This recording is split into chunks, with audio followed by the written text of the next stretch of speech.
Most of Muhammad's followers are not learned in the Quran and Hadiths to know that Allah, the pagan Arabian supreme rock god of the kab'ba, had in their traditions 3 daughters. Will you please explain to our listeners the facts?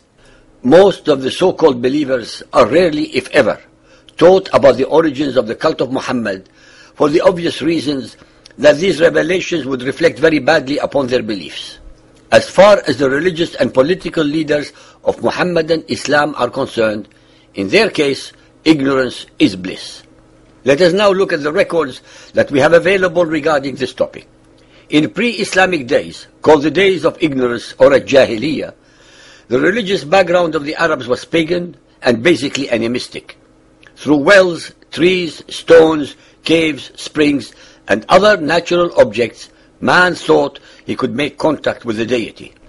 At Mecca, Allah was the supreme rock god of the Kaaba and chief of the gods and the special deity of the Quraysh, Muhammad's tribe. He was similar to Jove, the king of Roman gods. Allah had 3 daughters, al-Uzza, Venus, most revered of all and pleased with human sacrifices, and represented by the symbol of a star. Al-Manat, the goddess of destiny, and al-lat, the goddess of vegetable life, and represented by the symbol of the crescent moon. They acted as intercessors between humans and their father, Allah. The Aus and Khazraj tribe of Medina were the most prominent worshippers of Manat. Even though their principal shrines lay north and east of Mecca, al-Lat and al-Uzza, wal-Manat were all worshipped by the Quraysh of Mecca, who paid much reverence to al-Lat and al-Uzza, most of all to the latter. The Quraysh were the tribe to which Muhammad belonged, and Ibn al-Kalbi states that before Muhammad began to preach his own message, he himself once offered a white sheep to al-Uzza as a member among her own worshippers. Al-Uzza was the youngest of the 3 daughters of the pre-Islamic Allah, and the patron goddess of Mecca. She is identified with Venus as the morning star, and her name means the mighty one. She resided in a tree similar to the acacia. Such was the paganism in which Muhammad was reared, and which he later came to believe it was his mission to dispel. Al-Uzza, al-Lat and Manat, the 3 daughters of Allah, had their sanctuaries in the land which later became the cradle of Muhammadan Islam. In a weak moment, the monotheistic Muhammad was tempted to recognize these powerful deities of Mecca and Medina and make a compromise in their favor. But afterwards, he retracted the revelation which he blamed upon Satan, and instead said to have received the form now found in Surah Al-Najm, the star 53.19-20. Later theologians explained this case according to the principle of nasikh and mansukh, abrogating and abrogated verses, by means of which Allah revokes and alters the announcements of His will. This results in the cancellation of a verse and the substitution of another for it, as in Quran 2.100. Al-Tabari 6.108. When the messenger of Allah saw how his tribe turned their backs on him, and was grieved to see them shunning the message he had brought to them from Allah, he longed in his soul that something would come to him from Allah that would reconcile him with his tribe. With his love for his tribe and his eagerness for their welfare, it would have delighted him if some of the difficulties which they made for him could have been smoothed, and he debated with himself and fervently desired such an outcome. Then Allah revealed Surah 53, and when he came to the words, "Have you thought al-Lat and al-Uzza and Manat, the third, the other?" Satan cast on his tongue, because of his inner debates and what he desired to bring to his people, the words, "These are the high-flying cranes, verily their intercession is to be hoped for."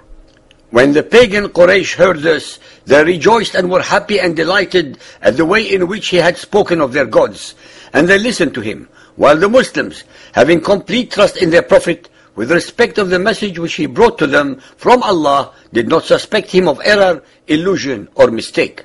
When he came to the prostration, having completed the surah, he prostrated himself, and the Muslims did likewise. The polytheists of the Quraysh and others who were in the Kaaba likewise prostrated themselves because of the reference to their gods which they heard, so that there was no one in the mosque, believer or unbeliever, who did not prostrate himself. Then they all dispersed from the mosque, The Quraysh left delighted at the mention of their gods. This is indubitably an authentic story, since it is impossible to imagine any Muhammadan Muslim inventing such a tale of the notorious satanic verses. What precisely are we to understand by exalted cranes?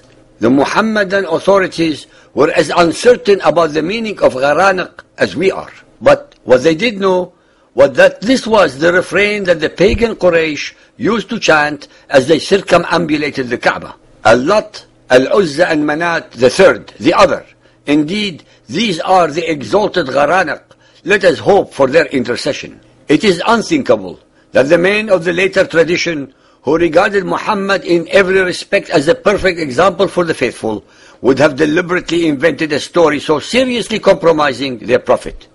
We must therefore assume, as the historical kernel of the tradition, that Surah 53 once embodied a different wording, implying acceptance of the pagan conception of the gods, an implication which Muhammad subsequently felt to be incompatible with belief in the one Allah. The renowned Muhammadan expositor al-Suyuti, in his Asbab al-Nuzul, page 184, states, Muhammad was in Mecca. He read the chapter of the star.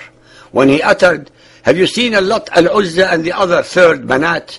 Satan instilled in his tongue, "These are the exalted idols, daughters of Allah, whose intercession is hoped." The infidel said that Muhammad had mentioned their gods with good words. Then, when he prostrated, they prostrated too. The great Sunni exegete Ibn Kathir, even though he doubted the veracity of this report, nonetheless had to admit that how the shaitan threw some falsehood into the words of the messenger and how Allah abolished that. وَمَنَات الثَّالِثَةَ الْأُخْرَى, and Manat, the third, the last. And Satan made him utter the words, تِلْكَ الْغَرَانِقَ الْعُلَاء وَإِنَّ شِفْعَتَهُنَّ لَا تُرْتَجَى. These are the exalted idols whose intercession is acceptable to Allah. Bukhari 2.177, narrated by Ibn Abbas. The Prophet prostrated while reciting an-Najm, and with him prostrated the Muslims, the pagans, the jinns, and all human beings. Dear listeners, the hadith asserts that all of humanity, as well as all demons, were witnesses to this event. Many traditionists have recorded it with reference to the chains of narrators. Among them more commonly known are al-Tabari, Ibn Abi Hatim, Ibn al-Munzir, Ibn Mardoya, Ibn Ishaq, Musa ibn Uqba, and Abu Ma'shar. It is all the more strange that Ibn Hajar, a recognized authority on traditions, insists on the truth of this report and says, as we have mentioned above, 3 of his chains of narrators satisfy the conditions requisite for an authentic report. When Muhammad brought a revelation from Allah, cancelling what Satan had cast on the tongue of his prophet, the Quraysh said, Muhammad has repented of what he said concerning the position of your gods with Allah, and has altered it and brought something else. Those 2 phrases which Satan had cast on the tongue of the Messenger of Allah were in the mouth of every polytheist, and they became even more ill-disposed and more violent in their persecution of those of them who had accepted Islam and followed the Messenger of Allah.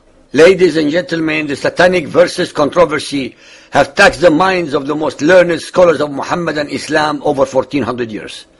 The Arabic records can never be ignored or denied, no matter how much contorted logic and explanations are made by the Muhammadan exegetes in their attempts to exonerate Muhammad's kufr, that is his blasphemy, by associating the daughters of Allah with Allah. The Muhammadan records prove that in a moment of weakness, Muhammad tried to bring his pagan tribe to his belief system by compromising his monotheism, but then recanting and conveniently blaming the totally innocent Satan for his own failure.